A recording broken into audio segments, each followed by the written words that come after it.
Why won't you let it go, let it go? What we had was never personal, personal. Nothing you could better save your breath, leave your regrets behind. Invincible, you're not invincible. What's up, everybody? Welcome to the Approach with Caution podcast. I'll be doing the hosting today. With me, I got Adam. How are you? Good. I am amazing right now. Alex, fashionably late, but he made it. How Glad are to be you? back. Oh, yeah, for sure. That's awesome. And our guest today, the man who is responsible for some of the best indie horror digital creative art I've ever seen, Andrew Kern. In the house. Thank you for having me. Appreciate Dude, it. no, Yep. yeah, Thanks for inviting me. love to have you. We met a few months ago back at Scarecrows in Levittown, PA. For those of you that don't know, it is a Halloween Christmas store that is open year-round, has some of the best Funko Pops, posters, T-shirts, you name it, they got it. So we'd like to dive into your earlier history regarding art.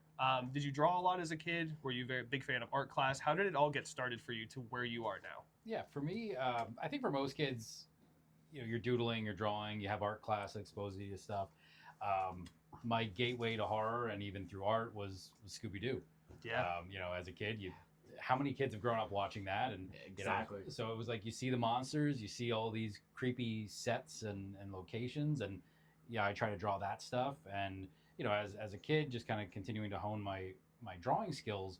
And it wasn't until around high school when things like Photoshop and Adobe Illustrator started to become more prominent, and I started to realize, oh, I like this a lot better because it's forgiving. Yeah. Like when you have a white sheet of paper in front of you and a black marker, there's that anxiety of like, okay, every line I make has to be good. Because you can't get rid of it. Exactly. It's there, or you're erasing, but you can never really get rid of an eraser mark either. Yeah. So once things went digital, I'm like, oh, I can undo, I can redo. So I really dove into that. I ended up getting accepted into Kutztown's graphic design program.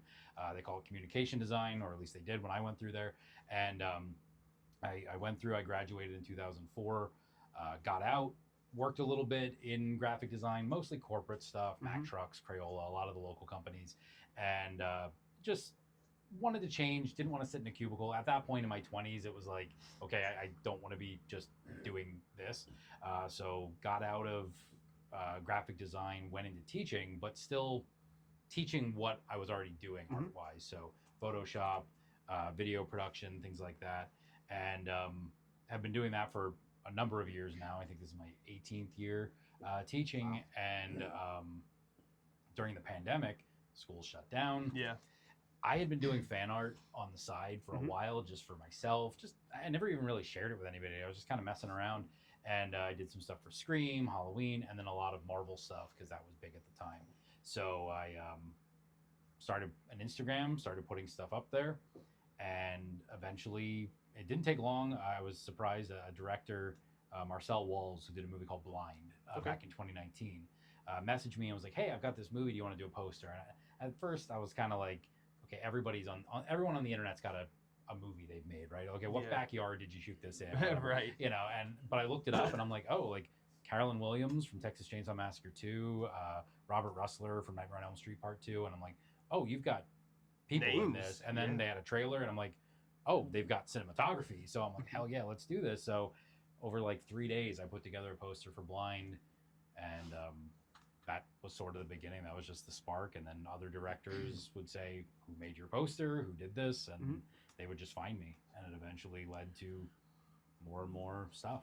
That's awesome. Yeah, I feel like growing up, we all have done like a couple like drawings. You know, it's like you have a nightmare, you have a dream, and you're like, or you see like an album cover for me, like growing up listening to music all the time. Oh, like yeah. 3 Days Grace, 1X, one of the best albums ever. Yep. I remember trying to draw the stick figures in there. I know Alex has done some tattoo drawings that he would like to do eventually. Yes. Adam, with your career path that you do, I know you do a lot of like building, whether it's like tables, shuffleboards, stuff like that. So I'm sure there's some type of like blueprints that you have to go through, make sure measurements are right, everything like that. Yeah, it's, you know, luckily I don't have to do any of that. I'm not very artistic, so it's tough to create something.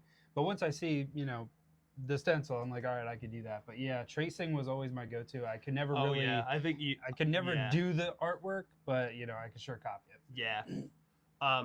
when you were at Kutztown, you said correct? Yeah. Was there a project in there that you did that you were like super proud of? Like, was it kind of like one of those, hey, we have this is your project, let's see what you can do type thing, or did they give you the creative freedom to do whatever? For a couple of the years, Kutztown's program was really interesting because they started you off your first year with all the fine art stuff. So they really hammered drawing and like not just like sketching stuff. Like here's a box in the middle of the room, you have to draw it in perfect perspective, and you're sitting there like measuring with your pencil like how big this line is and stuff. So they really stressed the fundamentals, 2D design, 3D design. It wasn't until my sophomore year that we were even allowed in our classes to touch computers. And then that's where we can kind of go into a lot of the different areas and different projects. They let us do, for one of them that I still remember, it was do a DVD like set, like 3 movies or whatever, like do the package artwork for 3 movies. Or it could be TV shows or seasons. So I ended up doing character-specific compilations of Batman the Animated Series. Oh, wow. So like, okay, here's the Joker. Like, here's an episode, or here's a DVD with just Joker episodes. Here's a DVD with Mr. Freeze. So that was one that stands out. And then I did my senior independent study on title sequences for movies. Because I was always, at that point, like, you had, it was a little bit afterwards, but like Seven and Kyle Cooper, his work on a lot of like big movie title sequences, like the Spider-Man, Tobey Maguire, like that big opening title sequence for that movie. So I studied a lot of that stuff, Tim Burton and things like that. And then I did a title sequence for the movie Clue, but I recreated the Clue board in 3D and had like pieces that would, and the camera would kind of spin around and it would reveal like cards with each actor's face on it and stuff. So that was my senior project. And that was, between that and like the Batman the Animated Series stuff, I just knew that I was always into movie stuff.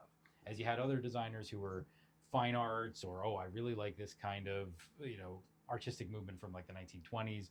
I was always the movie marketing person. I always loved posters, trailers, just there's an art to that stuff. And I've always appreciated it. And that was sort of my thing. And when I went into graphic design, like I said, I didn't spend that long into it until getting out of teaching. One of my reasons that I got out of it was because corporate stuff, there's nothing wrong with being a corporate designer, but it's very clean, it's very polished, it's very kind of like, you know, you've got to have this logo here and there's got to be 20 pixels of space above it, and you have style guides for everything. So it was very creatively limiting.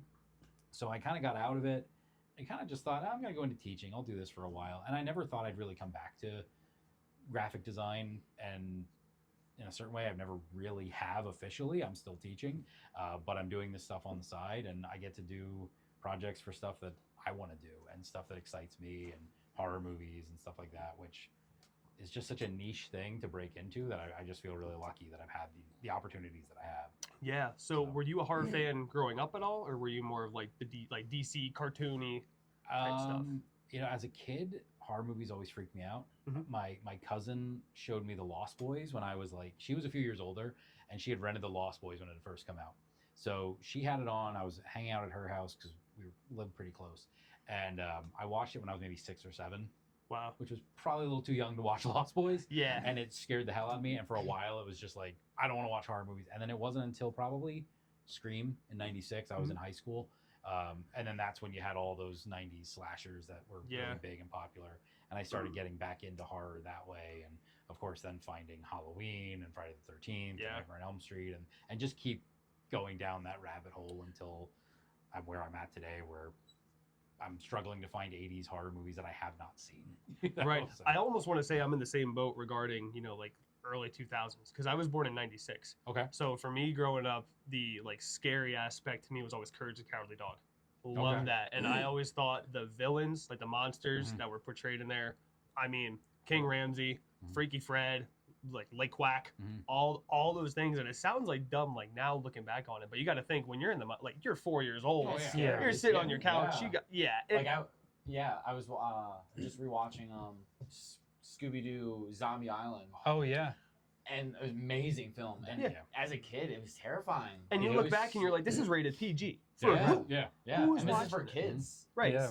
When I was scary. 4, I had a copy of the VHS tape. Yeah. I'd watch it. My mom took it away because Wow. it legitimately gave me nightmares. That Zombie Island. Yeah. Now looking back, it's like it's a great movie. I It love is. that movie. It but really holy is. crap, I think 4-year-old it's Adam was scared. well executed and everything. It's so good. funny you say that because my son and I were just watching some Scooby stuff last night, and I have like all of them in my Fandango at Home library, and I'm going through and I'm like, which one is my favorite? What is the best? And I'm like, Zombie Yeah. Island and Witch's Ghost as a double Yeah. feature Ah, are like Oh, the two yeah. best Scooby Yeah. movies. Is that the Hex Girl one?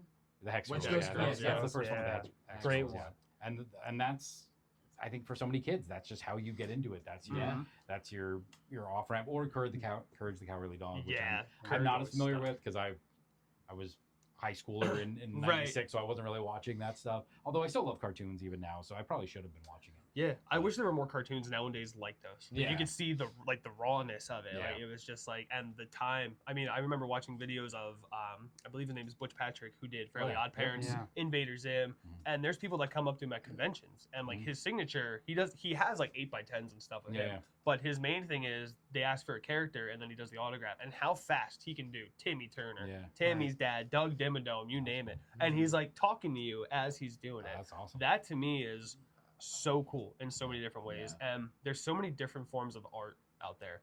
Like I know for you being a billiards player, all that stuff, you can admire a great pool table. Like when you see it, like the structure of it, how the pockets are, the table, all that And stuff. not one is the same. There's Right. always different. And there's always different ones. I know for Alex, it's either album covers or if you go to a concert, the backdrops. Like I know you just saw Ghost, Yeah. and it Oh, was that's awesome. how great Yeah. was it? It was amazing. I mean, everything. Backdrops were different. I mean, it was so well executed, and it varies from show to show. And for me, it's like movie posters. Yeah. Like you touched on Lost Boys. To me, that's one of my top three. It Yeah. should be top three. 80s horror movie all time. Oh, He yeah. just saw it for the first time like 2 just weeks watched it ago. for the first You time, were lucky and I that love you it. get to You were experience it yeah. for the first time. I wish I was in his shoes. I'm Yeah. watching it and I'm like, I already know what's gonna happen, but, But it was good. I liked it. like I Really don't good think movie. you'll ever recreate that scene. The 80s, Oh yeah. Santa Carla, California, that whole vibe, music, cinematography. Yeah. It was It's just hard. awesome. Yeah. Can I give you a quick side story? Yeah, absolutely. So I do my graphic design work for the Mahoning Drive-In in Lehighton, PA, and I do all of their announcement banners and all their graphics. We just had a Lost Boys weekend with Tim Capello, the saxophone guy That's from incredible. Lost Boys. He did an hour-long concert before the movie, Wow. and then 35 millimeter projection of Lost Boys afterwards. Oh, And wow. That was- is I think that was the highlight of incredible. my summer. Like it was just That's Yeah, so cool. that'd be the seeing highlight of studio- like my life. seriously, almost. meeting him and then seeing him perform the song from Lost Yeah. Boys, and then watching Lost Boys after that, it was Yeah. just one hell of a night. Yeah. Wow. So we have Adam with the love for the pool tables, all that stuff. We have Alex with backdrops for concerts or whatever. For me, it was posters. Yeah. I have an original Terrifier poster from 2016 that this fine gentleman over here got me for my birthday years ago. Awesome. I have a monstrous 27 by 40 stream poster that I'm still adding autographs to. Yep. I have the Lost Boys one. I have a Dead Silence one, and for me, it draws me in Mhm. because the poster is the first thing you see. You know, you Mhm. type in the movie, the TV show. That's Right. the first thing you see, and it just sucks you in. So, was there anything that you looked up or were told, like word of mouth by friends, like, "Hey, you got to check this out," and you thought, I don't know, but then you typed it in, saw the poster, the cast, and thought, you know what, that's something I could definitely watch and enjoy. I can't think of anything specifically, but I love that you touched upon the idea that like the poster is the first thing you see. Yep. Because I've had a lot of conversations with different directors, producers, depends on whoever the point person is, and it's always nice to have somebody who knows the value of the poster, Right. because you have some people that view it as like, if we need a good poster, the movie was low budget, but we need something that's going to make this thing look like it's $1 million bucks.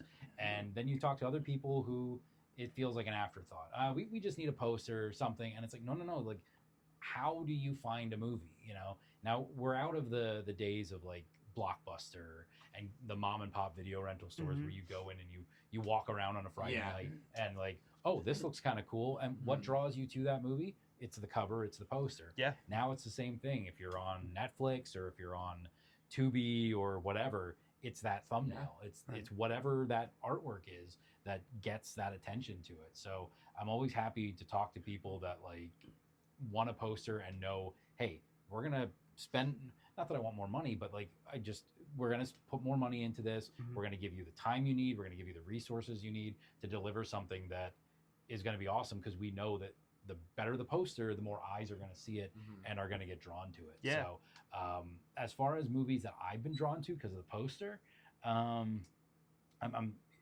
struggling to think of some because There's so many. and there's so many like Lost Boys. Like I watched that probably before I've seen the poster, but now like if you mention a movie to somebody, most of the time they're gonna think of the poster first. They might think of scenes from the movie, Mhm. but because it helps them remember the movie. Yeah, Because it's yeah. like I don't really think that, but as soon as you type it in and show them the poster, they're like, yeah, and they can rattle off everything about that. If you say Lost Boys, I picture that black and white and red background of that poster. Yep. And they're all lined up. Yeah, it's one of the first thoughts in my head. You know, if you say Scream, I'm gonna think of the poster of Drew Barrymore, with the black and white and her hand up at her face, and stuff like that. So I think it's just it's an important thing. I'm struggling to think of one though. You're giving me a stumper here. Is there something that I've seen that I honestly, as I get older, I try to like avoid not so much posters but trailers. Yeah. I've been enjoying just going into a movie knowing very little. And with how the internet is, there's spoilers for Right. It's so hard. And to people get avoid caught stuff. up on the reviews too. Like if you watch something and it's on there, you go into like Rotten Tomatoes, it's like a 10%. Like I've seen a couple that from my childhood I watched that on IMDb or Rotten Tomatoes, they are like 10% movies. And I'm like, how are these 10% movies when these are like my childhood? So like a lot of people will get into that looking at the review and saying, they say it's 10%, I'm not going to watch it. Yeah. And a lot of people, miss out on that. Yeah. And I also think like too, like with trailers, like nowadays is you see a trailer for a movie coming out, and then like a week after that they'll come out with another trailer. Right. Of the same movie, and you're basically spoiling more of the movie. Yeah. I'm it's already hard to sold. watch. I already want to Yeah. see it. Yeah. I don't I don't need more to another watch. clip. Yeah. I'm good. I'm And on board. to me, that's the beauty of the poster because it's a still photo, doesn't say much. It might have like a quote or something regarding it. Like stream blood on the ground means points on the board. What is that? You don't know. Don't watch the trailer. Just tune in because you saw the poster. Yeah. But we have a lot more in depth to get with Andrew right now, so we're gonna cut to commercial, and we'll be right back after these messages.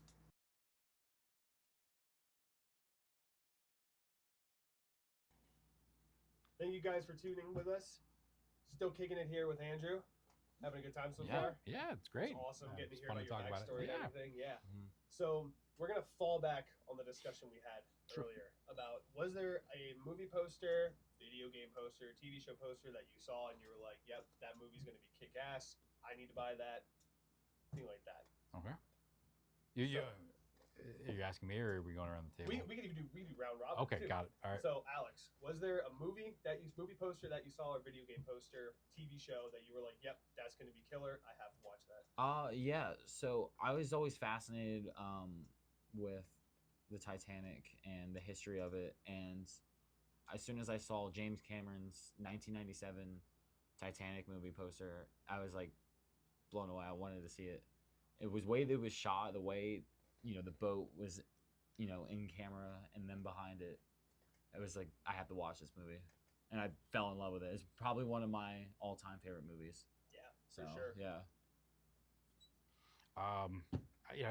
It's going so far back because I've seen them so long ago, but those Back to the Future posters stick in my brain.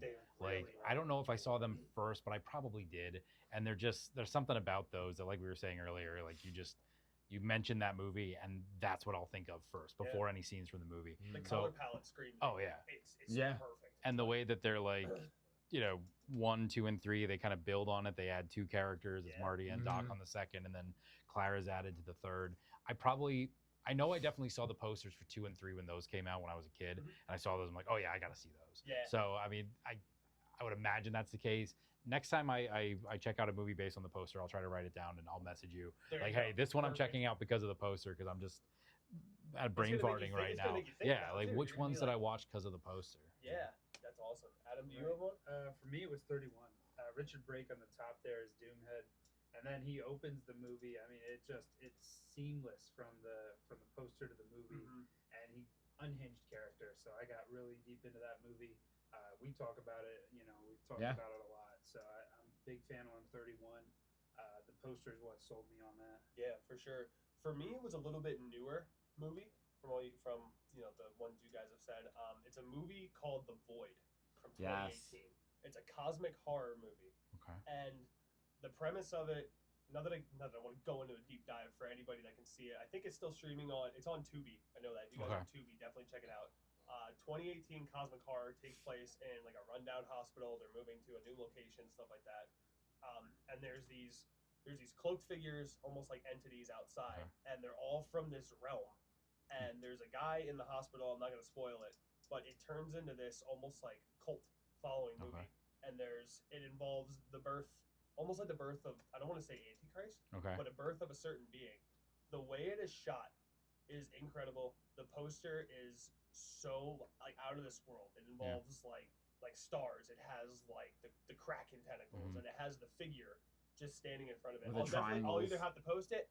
I'll yeah, show you after. yeah, definitely show me. Definitely one of the coolest posters. But then there's another one. There's like a sub poster, like a secondary poster kind of, and it has the triangle in the eye of the girl that's like the role. In the movie.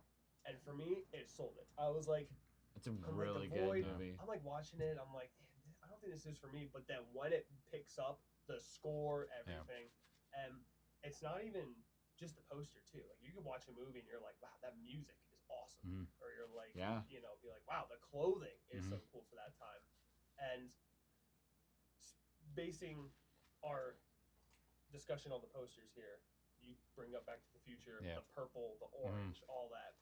You've done some posters yourself that involve some awesome, I want to say like 80s retro throwback, color schemes, all that stuff. Would you care to talk about the stream poster with all 4 players on it? Sure. So the stream poster, it's always interesting. People always say, "What's your process?" And sometimes filmmakers will come to me and I have to sketch the idea, and or they'll tell me what the movie's about, so I'll sketch a few concepts. The Levy brothers, Michael Levy, who directed Stream, contacted me, and he already came with his own ideas. Like he knew what he kind of wanted, and I kind of love that sometimes, because then it's like, okay, I don't have to try to figure out what image best represents your movie. They already kind of have thought further ahead. So he actually sent me photos of him in his own hallway in his house. Like, here's kind of what I want, like, characters in the distance. So he sent me a bunch of stills from the movie, and it had kind of the characters on it. But there was no image of the hallway. So I actually was like, well, all right. I built the hallway in CG. So it's the only thing you see in the stream poster that's photos are the characters themselves. Everything else is a computer model going all the way back. It's maybe the axe is a little too CG in the foreground. Now that I look at that, I'm like, I should clean that up a little bit. But I think for the most part, everything looks realistic enough, especially once you start going into the depths of the hallway. So when I was doing that, it gives you a lot of control over the lighting, and you can really set that mood or that tone. Yeah. And the big thing for me with a poster is your storytelling begins with your poster. Like I said earlier, that's the first thing you're going to see. That's the thing that's going to lead you into watching the movie. So you want to make sure that whatever people see, it gives them a sense of the setting, the characters, maybe what they're going to be doing. It should hint at aspects of the film. A bad poster, in my opinion, is just a floating head of a person, and it says the title at the bottom, and it's like, oh, okay, what's this movie about other than it's got Matthew McConaughey in it, or something like that. So I'm not to pick on McConaughey, but I'm forgetting what movie that was. There was one years ago that they advertised where it's just literally his face, and it's what does that tell you? Right. This sort of tells you there's a game night, there's a hotel or some sort of hallway, and you've got these 4 masked killers that are playing some sort of a game. This is super cool, and something you picked out on that you could see in these when we put it up there. The eyes are so vibrant. Yeah. The easiest way, now they're all kind of built differently, but when you see the mask, the first thing it's a creepy mask, but you could tell them by the eyes. And you did a great job on this to pick out the color palette, to separate them. So even if you zoom into the mask, you know which one it is. Yeah. I think the actual structure of each mask is the same, and then they just kind of modify it for each character. And I'm excited to see what else they can do with that, because if you've seen the movie, they already kind of hint that there's more than 4 players, and there's other designs and things like that Right. they can do. So, they could do 20 movies and just keep changing the costumes and the details or the decorations on the mask. But yeah, having those 4 colors, they came to me with this game night poster that's in the movie. They already shot the movie when I did this poster, which is always kind of nice because then stuff actually exists. You're not generating it. So they gave me this poster to add in there, and you've got the red, blue, green, yellow, all the player colors on the word game, and then you kind of echo that on the other side with the characters. So it just gives you that a lot of colors to play with, but still keeping that overall blue lighting that the movie uses in some parts. And for as well. people that haven't seen it, it's not a spoiler, anything like that. But however, like you brought up about the axe being in there. Yeah. The axe plays a role and an important character in the movie. Yeah. So that's what's also really cool because you can see something on a poster and be like, well, what's symbolism of that? And then you watch it and you're like, oh, it'll all tie in then. Yeah. Well, and I didn't even know that either, because they only tell me what I need to know to do the poster. Okay, yeah. So I went, it had a limited theatrical run, so I went to a theater to see it, and I'm watching, and at some point in the movie, the axe ends up there on the on the wall, and I'm like, oh, well, good thing I put it like that on the poster. But they told me to do it. Like, let's put an axe in the wall, let's put an axe there in the foreground, and I didn't even know what how it played into the story. So cool. it just depends. Sometimes I'm lucky where directors will send me a screener if they're far enough along. We're like, hey, we've got a rough cut, check this out, and then that way I kind of know, okay, here are the beats in the story, or here's the tone or the mood. Michael didn't send me a screener for this, but he was super open to like, hey, this is what we need for here, and and it's a different process every time you do a poster, and you're just hoping that you represent the film in a good way. And when you're lucky like that, when you watch the movie, like, oh, that's cool, that's on the poster, like, well, that was a happy accident because I didn't know that's what happens in the movie. It's crazy how that works sometimes. Following up with Stream, there's also a secondary poster that you did, and it involves the great Jeff Combs, Reanimator, know it. Yeah. One of the bigger horror movies, I think, almost in history, because it's such a cool concept and everything like that. And it involves the 4 players also, but it has the face divided, which I thought was a really cool thing because it also plays on the color palette of each individual. So what was the concept going into that one? That was another one where Michael just came to me and said, this is what I want to do. I want a monitor that's split into like a multi-viewer like you would have if you're doing a live stream and you've got all 4 cameras, but have each player right up close. And the concept was that the mask divides. So it's the same mask, but then I had to make 4 different photos that all lined up. Right. So it looks like it's one photo, but then when you see each multi-viewer screen, oh no, that's player 1, that's player 2, player 3. So that one I actually had to build out of stock photos and things like that, and kind of put those together in that way, and then have Combs in the foreground there. So that actually was the first poster I did, and then they said they wanted to do the second one, so I kind of worked on that one first. And when he had reached out to me initially, he said, hey, I got this movie Stream. I looked it up on IMDb, and like you had said, Jeffrey Combs. I looked at the cast list. Jeffrey Combs, almost like the horror Expendables. It's a fantastic cast. I'm like Danielle Harris, Tony Todd, Dee Wallace. Okay, David Howard Thornton, who at that point was getting bigger. He wasn't as well known as he is now, because I think did Terrifier 2 come out? It might have already come out, but it hadn't hit as big. And then Terrifier 3 was just about to come out, or within a year or so. So once I saw that cast, I'm like, I don't care what this movie's about.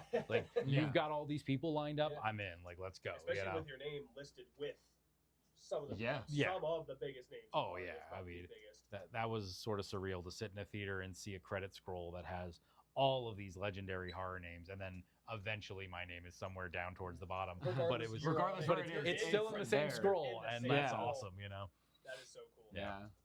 Following with a little bit newer film that you were a part of. The design for Leprechaun Revenge. Yeah. Short film from the Fuzz on the Len guys. The poster is awesome. For those of you that don't know, not sure if you ever dabbled into the Leprechaun movies, Adam? I've seen bits and pieces, more of the Leprechaun doing with David Warwick. He was in Leprechaun. Warwick Davis. Warwick Davis. Yeah. And I believe Jennifer Aniston was the early Jennifer Aniston movie. Yep. Yeah, the real early one. And it was cool for them to take. I was never really a fan of this movie's been done for how long? Let's bring it back. But when I heard it was going to be like a short, like Yeah. a quick little thing, I was like, okay. Plus, it's the Fuzz guys. Yeah. Got to support what they do. Mhm. So love to hear what the process was for the Leprechaun poster. So I think that one, that again is also Michael Levy, who did stream, and he, I think he was in an interview at some point and just was asked about what's one of your favorite franchises, and I guess he said Leprechaun, and at that point, the new Leprechaun reboot that I guess is being planned lost its director, so they were kind of like, well, I remember that. let's like people kind of latched on to him saying I love Leprechaun and started this hashtag Levy for Leprechaun. And he's like, all right, well, I'm just going to lean into it and let's make this short. So at some point he had messaged me about I actually did. So if you watch the short, the opening logo animation is mine as well. So it's the words Leprechaun Revenge, but there's all these vines that grow and like kind of wrap around the letters and form little 4-leaf clovers and stuff. So I initially worked on that, and that was a challenge just to kind of, I had never done anything that extensive with 3D animation, but I'm like, well, let's learn how to do it, you know, and I did that. I did the logo animation, and then afterwards he's like, well, let's do a poster. So I'm like, okay, cool. So just put together a poster for Leprechaun with the new actor Lyndon Porco playing the Leprechaun, since I think Warwick Davis has since retired from acting. I don't know if he's retired from acting, but he's retired from being the Leprechaun. Like he's just kind of like, I don't want to do that anymore. Yeah, because he's been in some upcoming stuff. Yeah, he had that Willow show that was on Disney Plus that is no longer on Disney Plus, and stuff like that. Well, So Lyndon's great because he also was one of the body stand-ins for the Chucky series. oh, was he? The Oh, that's Chucky right, he series. was. Yeah. And then he was the Leprechaun in one of the later sequels, which I didn't see. But I just think in the he's short, he did a great job. he did a great job. Phenomenal. Accent, all of it was fantastic. And they got Mark Holton, who was in the original with Jennifer Aniston, to kind of reprise his role, which Mark is a friend of theirs. He's in Stream. He's in, I think, a few of their other projects as well.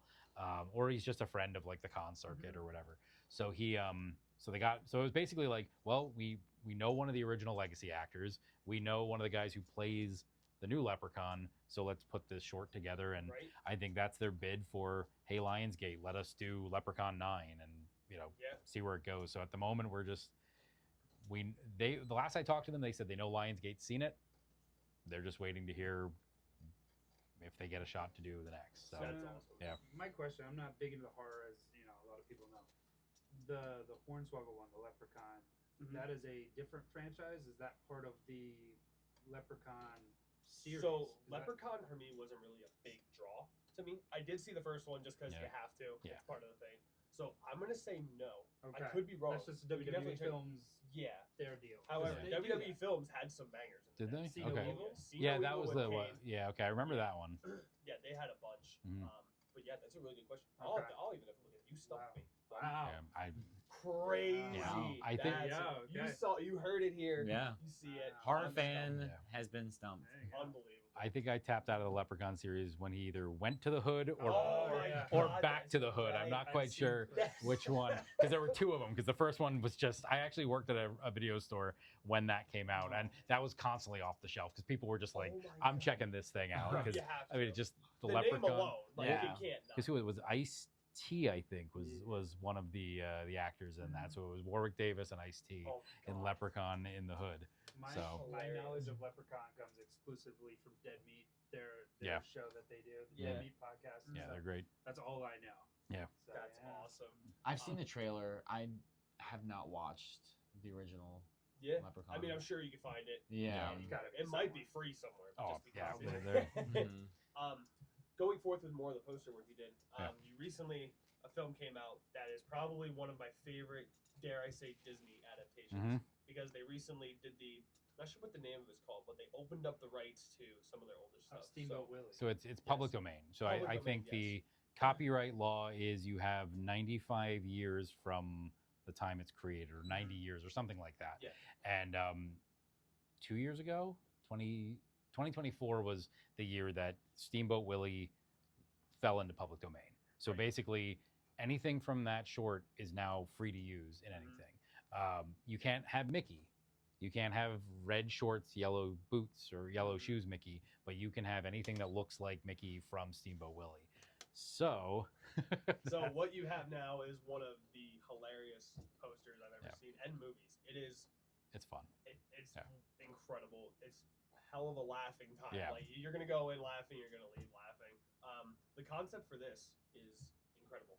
It looks so cool to me. How did that come about? So, Stephen Lamorte is the director of Screamboat. He had done The Mean One, the Grinch horror movie from like a couple years ago. And I think it was just, this was his next project. Okay, what else public domain can I do? Because that's popular right now. You've got the Winnie the Pooh, Blood and Honey. You've got, and that's a different like group of people that are doing those. But you have Steven who did Mean One, and he's, I think, high school friends with the Levies and all of them. So they're all tied together, and they're all just this great group of people who just make movies together. Right. So he was working on this Steamboat Willie slasher movie. He reached out to me and he's like, "Hey, I have a poster that I need to talk to you, or I want to talk to you about." I said, "Sure, what's it about?" And he's like, "Well, I need you to sign an NDA first, because at that point, Steamboat Willie had not fallen into public domain yet, but they were preparing for it to fall into public domain. So in order for me to talk about it with him, he didn't want me he wanted basically to just make sure that if I spoke about this, he could sue my ass off. So now I can talk about it because it's long enough. It's in the past, but but so I signed it, and then he's telling me about it, and he's like, "There's this monster. He's on a boat." And I'm like, "Okay, how big is this monster? Like what? Like six?" And I'm thinking like Creature from the Black Lagoon, or shark monster, or what? And he's just referring to it as this monster, and he's like, "It's 3.5 feet tall." And I'm like, and I start, and like at first I'm just like, it took a second in my brain to think like, how big is that? And I'm like, okay. And then he finally it's Steamboat Willie, and I'm like, I'm on board. Like I'm doing this. Whatever else you say, I'm doing this poster. So what they wanted was just a concept image or a quick photoshopped thing of just this mouse creature standing like with the city in the background, just something to put out to announce in Variety, because they wanted to basically stake their claim like right away. As soon as Mickey fell into the public domain, they wanted to put this image out there that said, we're making this movie, basically so that anyone else who was also going to make this movie, and about 5 or 6 other people were making similar Mickey slasher movies, at least they were able to say, hey, we put our flag down. We said we're doing this right away. So they had me do the sort of the one that made the most exposure was the one where he's standing on the dock with his back to the camera and the city is in the background.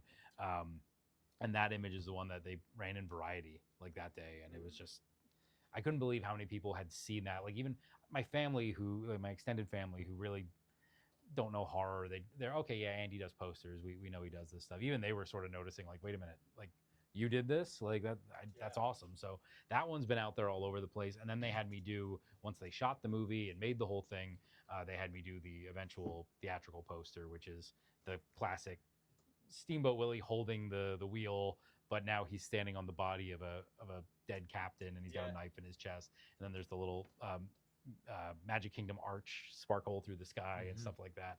So it was just trying to mix like fun silliness with the horror aspects, and that was just a fun one to work on because of it got everyone talking. And like you said, it's a fun movie. It's a movie that knows what it is. Like I've heard people be like, "That's stupid." Yeah. Like, what did you think it was supposed to be? There's a lot of people that say, I don't know if you're familiar with the YouTuber Cody Leach. Yeah. Phenomenal movie reviewer. I've gotten a lot of movies from him. He does like top, I've watched like a 50-minute top 100, and I just cut to 20 because I'm like, what is he like? Yeah. I like it too. He brought up such a good point that you have Winnie the Pooh, Blood and Honey. Yeah. And to me, I was like, oh, I'm all for it. But it didn't make sense because they're like 6 feet tall. Yeah. They're in the woods. When you think of like Winnie the Pooh, you want it hilarious. You want like little piglet running around, Tigger bouncing around on his tail, stuff like that. And I think what Steve took was so ingenious because he made it fun. Yeah. He wants you to be like what you said. He's 3 feet tall. Yeah. You had the same reaction. What the hell am I gonna? What kind of monster is that? Yeah. And then when you watch the film, you're like, it makes so much sense. Yeah. And this is like what the people wanted. They wanted it ridiculous. They wanted it hilarious. If you're a Disney fan, there's all those little Disney references, like either through dialogue or sight gags. There's even, and I never even put this out yet. It's something I'll post on my Instagram soon. They had me do a poster in the background for some of the shots. So they decorated the ferry with all the normal posters you'd see if you're riding a boat or on like a bus or whatever, just the advertisements. So they said, hey, we're getting everyone who kind of did stuff for us to just put like their own poster together. So I did a like great mouse detective style, like private detective agency poster. Wow. So in the one scene, if you look in the background, it's really out of focus. You can't even really tell what it is, but it's like my Disney reference poster that like, do you need help sniffing out rats or something like that? And it's a reference to Great Mouse Detective in the background. And you see a lot of the other stuff too, like little nods to Disney things. That's there. awesome. That is super cool. Yeah, Yeah, it's a big neat fan one. of those and the movie itself. Yeah, it's like fun. I said, it's another one of those. The poster draws in. The Yep. poster will draw you Yeah. to see it, especially if you're a Disney fan. Yeah. And you stumbled upon this one earlier when we were talking about it. One of Steve's other films, The Mean One. Yeah. The horror spoof on the Grinch. Yeah. Jim Carrey's Grinch. Everybody loves it. Yeah. You can't not. You can't. Yeah. Everyone's seen it. That poster is so menacing. Yeah. Because it almost makes me think Dave could have been Jim Carrey. He really does in look. The original, he could have done the role. That one's a little bit more interesting because it's not public domain yet. So I think they just had to walk a line where like we have to make this look as close to it. They can never call it a Grinch. Yeah, They have to call it the Mean Yeah. One. Yeah. They call them like different Like, names. yeah. And so they had a different legal hurdle to get around on that one, but it falls under parody. So I guess that's how they're able to get away with it. But that one was just sort of something that I lucked into. I hadn't worked on the Mean One while it was being made or even when it initially came out. But when they were doing these special edition Steelbook Blu-ray, Steven called me and he's like, hey, can you help us out? We need a Blu-ray design real quick. This was like Friday at 5 p.m. He's like, can we have it by Monday? I'm like, I mean, hell, I didn't even know it was a Steelbook at that point. He just said Blu-ray art. So okay, yep. In 7 hours, knocked out this, design, Wow. sent it to him. And it was kind of fun because we knew it was like, okay, this isn't going to go back and forth through revisions or anything. It's like, we're going to make it. We've only got enough time to approve it and send it off. And the next thing he tells me, he's like, hey, that's the Steelbook. And I'm like, oh, I get a Steelbook? Like that was a bucket list item. Like I wanted my art on a Steelbook and put it on my shelf, That is So awesome. that was pretty cool. That is super cool. Yeah, bringing up that movie. I mean, I've seen it clips all the time. Like they'll redo the Jim Carrey one as a horror movie, and the Mean One that came out is everything that movie could have been if it was a horror. Oh yeah. Because that one had some scary parts in it too. Yeah. They really messed Yeah. with the Grinch in that one. Uh-huh. But this one is everything that movie could have been if it was in the horror genre. I think that would be one of the questions I'd have for Dave. Be like, we know Jim Carrey's makeup process, how much he hated it. Do you have the equal hatred? Because I could only imagine. Because I heard of it. Who Yeah, knows? it was Yeah. brutal for that Jim Carrey one. Yeah, the teeth, contacts, Yeah. all He had to that go through stuff. training just to put all that together. Right. Yeah. And then we're gonna as we get to the end of some of the posters Sure, done, yeah. there's a newer movie Yep. that's coming out. ScareCon, I guess, had a release Yeah. for it. It was Friday night. Me and Adam got there Saturday, so we weren't able to catch it, but we'd Yeah. love to hear you talk about this movie with, Dee Wallace, Felissa Rose. So it's a new movie from director Tori Jones, who actually is friends with the Levy brothers. I think that's actually who recommended me to them for stream. I've done a few posters for his other movies, They See You and Phantom Fun World, and now he has his new movie, The Boy from Below, coming out. It's about a boy who suffers a tragedy, grows up kind of obsessed with horror movies, and his brain just snaps. And it's the classic sort of Halloween, something happens to the little kid goes away for 20 years, comes back now, and it goes on a killing spree without giving too much else away. Right. That's what I tried to imply with the poster. The poster was a lot of fun. It has sort of the movie's set in the 90s, so I went for that sort of Scream Flying V lineup of the cast, but then you have sort of the grown-up killer looming above with the boy down below in the video store with the all CGI video store rows that if you look closely and you're a horror fan, you can spot some blurred out versions of horror VHS covers on there if you look close enough. And I'm really bummed that I missed that one because that's a cool concept I don't think anybody's done. Because Right. you see, there's slasher movies. Yeah. There's so many. Yeah. It's like it's an X. It's Yeah. like, What to do person- next? Yeah, it's Yeah. a person that comes back. All that stuff. But to me, that it's such a cool concept. It's Yeah. almost like you have to check it out because it's like, Yeah. how is this going to work? Yeah. And then there was an announcement Mm-hmm. a few months ago. Yeah. Kind of. Yeah. That Stream 2 Yep. is going to be in the works. Yep. And they called you up. Yep. They said, what can you do? And you Mhm. presented us with one of the coolest second movie posters. Yeah. Can you talk about this one? So they told me kind of basically what they want to do with the second one, like where it's going to be set and stuff like that. So I drew up about probably a dozen concept sketches, and it was like no, and then or it came down to logistics. Like, we haven't shot anything yet, we don't have access to the actors, so we can't do some images that we would want to do, because how are we going to get the images? Like, how, like for this, they already had the Everything movie shot. shot, so everything's Yeah. like, okay, we need a picture of this, or we need a picture of this actor in this costume. For this, nothing exists yet. So Right. what do we do to put out that just tells people something's coming? And they eventually came back with, can we just do that stream mask, but have it sort of shattered and broken, and have the shatter broken into a 2?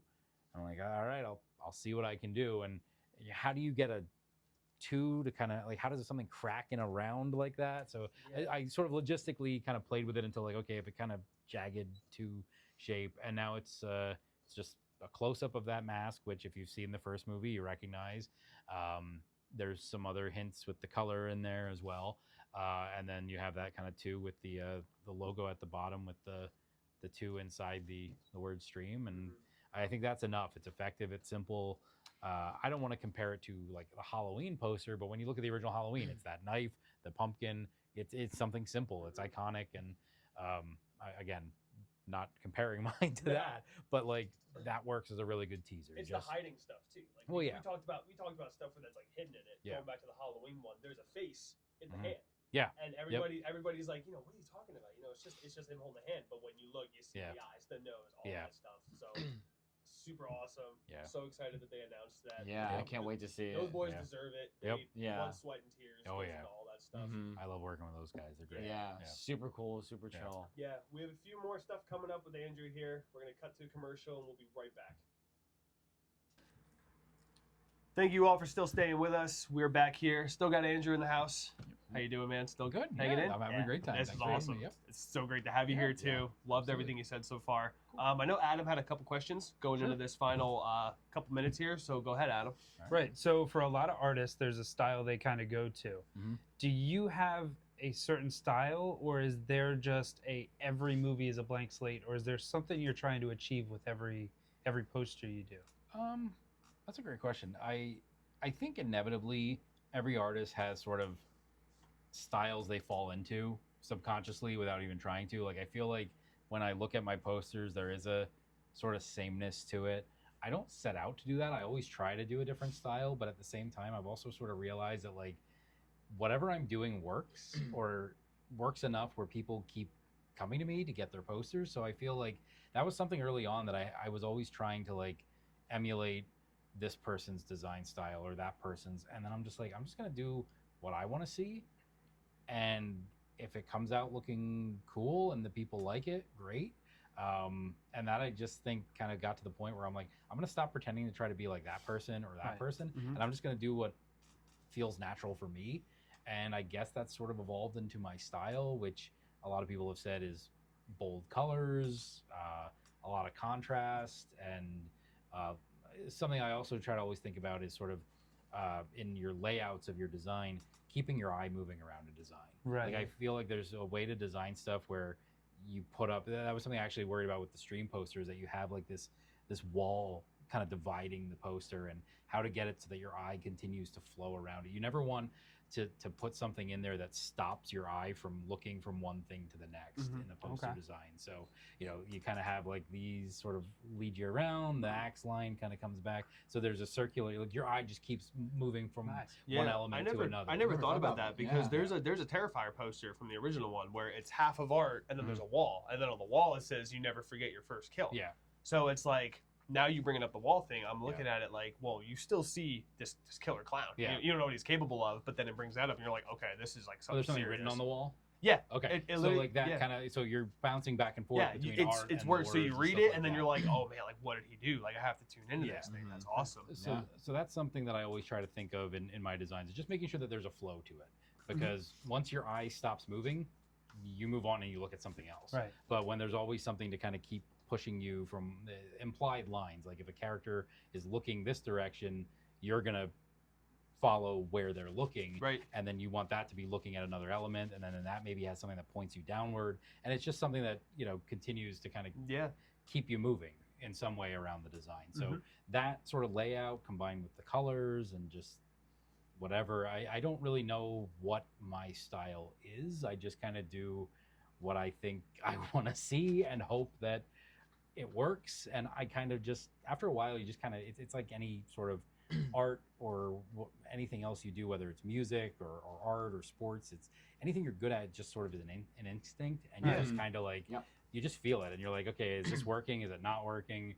And my goal is to always, one, make sure that whoever I'm working for is happy, but two, also make something that I can be happy with. Yeah. And if it's not working for me, then it means I got to keep working on it to get it to where it needs to be. Right. Exactly. So that, because I'm going to be my harshest critic. Right, I'm going to be the exactly. one that Right. picks us apart more than anybody. Like you else. would I'm a perfectionist myself, Yeah. and it just comes with that nature of what you do. So Alex, do you have any questions? I do. So,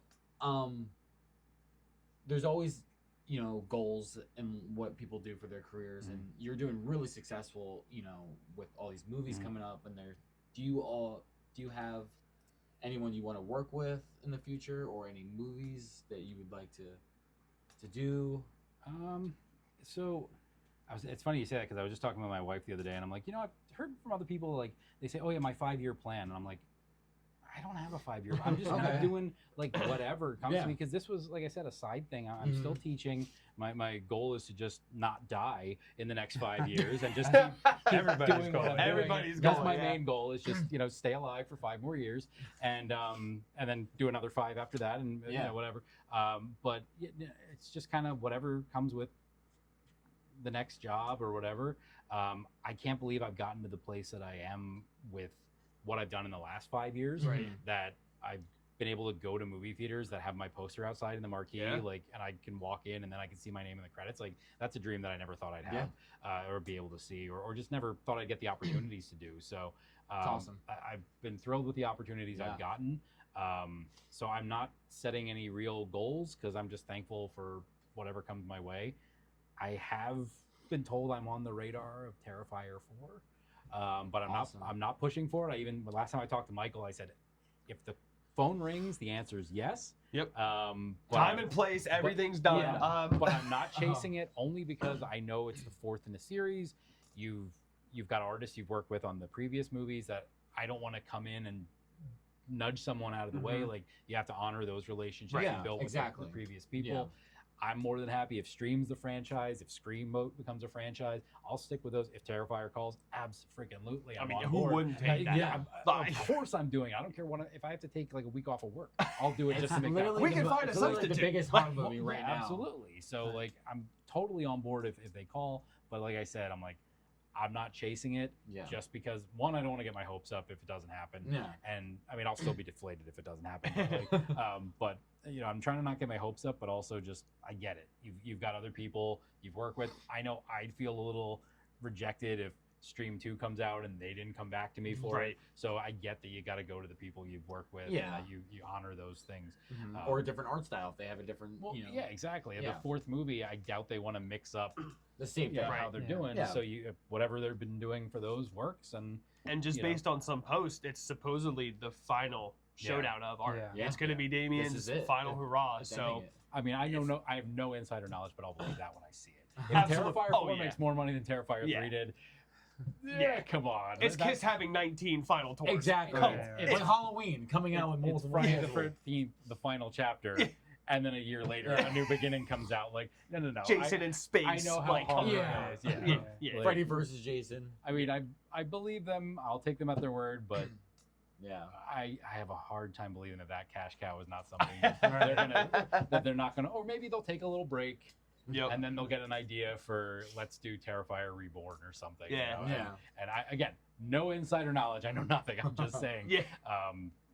I could see that being the case. Why would you let Art the Clown die when he's the biggest horror icon of the last 10 years? I mean, you go in Spirit, he's Mall. everywhere. I mean, it's there. And that's the thing. These guys know what they're doing with their. I'm so impressed by their marketing and just the way they get out to cons. They know how to work the con circuit. I mean, these are movies that essentially just grew out of the con, culture and stuff like that. And the thing is, it's the smaller cons too. It's like ScareCon in Syracuse. It's the Horror and Ink Festival in White Plains, New York. It's little stuff like that, and it may not be the names from it. It may not be Jason. It may not be David Howard Thornton.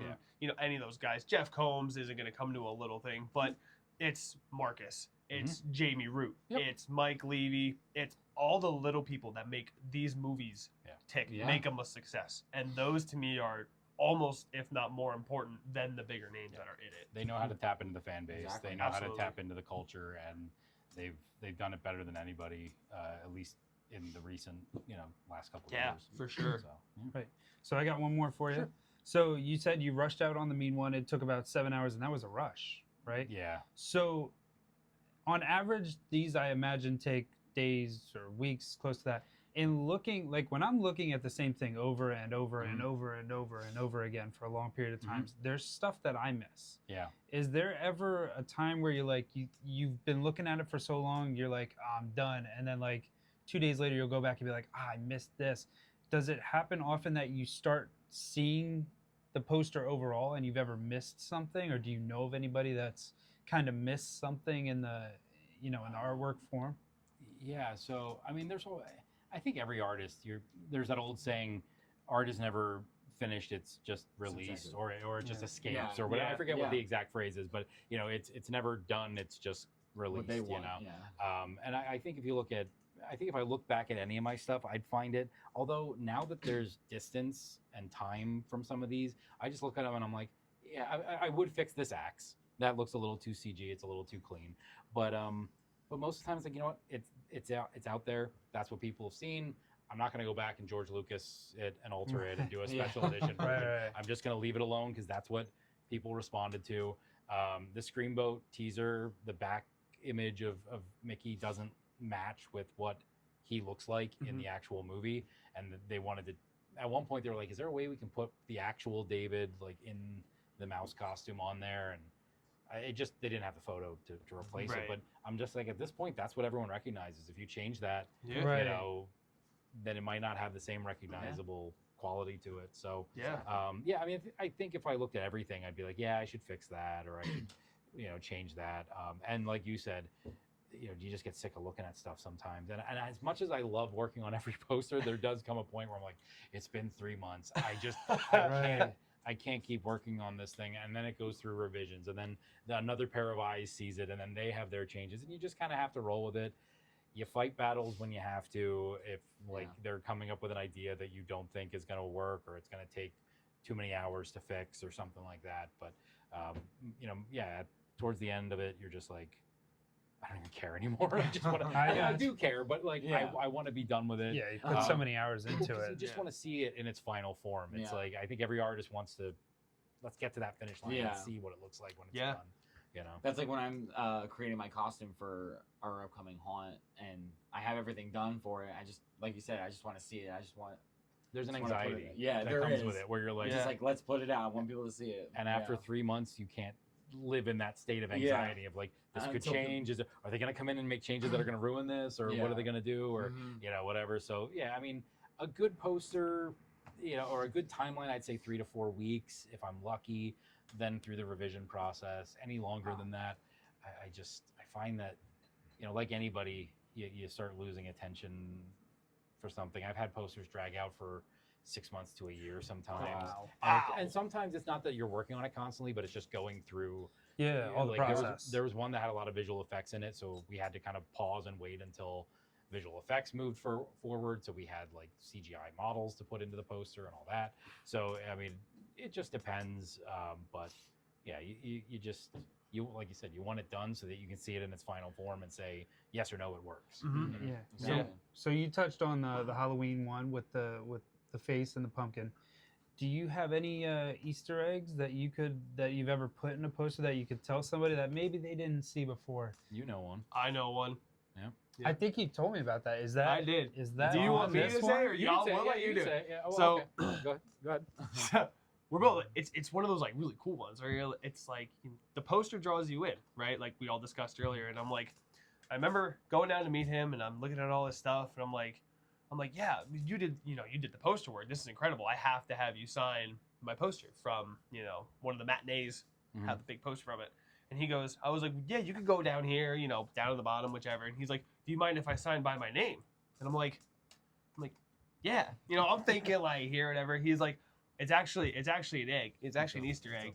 Right up top on the pen board is his name. And I'm like, I'm like, oh yeah, dude, of course you can sign by that. That is It says so Andrew. cool. It's blurry, but it's Andrew Kern.Creative.Design. And generally, as a designer, you don't sign your work because it's not your work. You've been paid to make it. It's not like a painting where you find art, you sign it in the corner.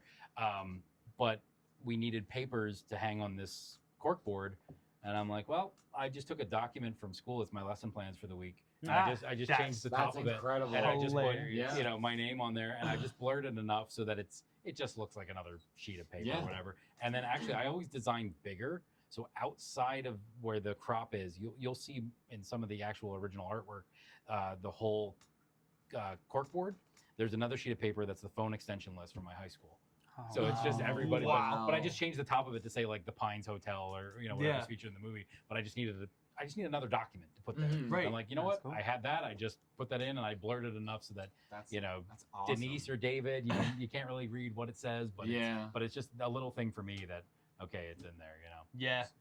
So before we wrap up, is there any advice to give to our viewers that want to get into graphic design and films and anything out there? Just keep doing what you're doing. Find a style that works for you. Trust in your own style, because that took me forever to get confident in a way where like, no, people are coming to me because I have some quality to what I'm doing that they want. So just trust your gut, trust your instincts, and put your stuff out there. When I graduated college, Instagram did not exist. I probably would have maybe gotten into this sooner because there wasn't a way to just put your stuff out there. You could make a website, but Who's going to see the website? who's going to know it unless they can figure out how to get to it? But now with social media, people share your stuff, it gets around, and you don't even know whose eyes see your stuff. It's kind of wild to think that some of the stuff that I put out there, like who's seen it? Whose eyes have seen my work? Has John Carpenter seen my work? Not that I'm just picking a name out of a hat, but like, so put your stuff out there on social media, put yourself out there, start an Instagram, and just, keep working, keep practicing, and hopefully, people find it and grab onto it. Yeah. Well, I know I definitely speak for Alex. Adam, you being here was such an experience, learning and we so much of this, being a appreciate it. fan of horror, him also, you Yeah. kind of slowly Getting into it, dabbling yeah. into Getting it more. into it. We're getting in there. Yeah. He's branching out from, the Saul and Saul Final Destination, the Yeah. big name stuff. Yeah. But I'm awesome that these exist because like absolutely. we said, the poster is what draws in. Yeah. So And we're huge fans of the movie and the franchise and everyone. So you taking the time to come talk to us means a lot to me. I know to these boys here it means a lot. So thank you so much. You guys, I appreciate it. Thank you for giving me the opportunity to talk for far too long about my work. Oh, dude, anytime. Nobody else gives me this soapbox to stand on. So when somebody says, "Tell me about your poster,"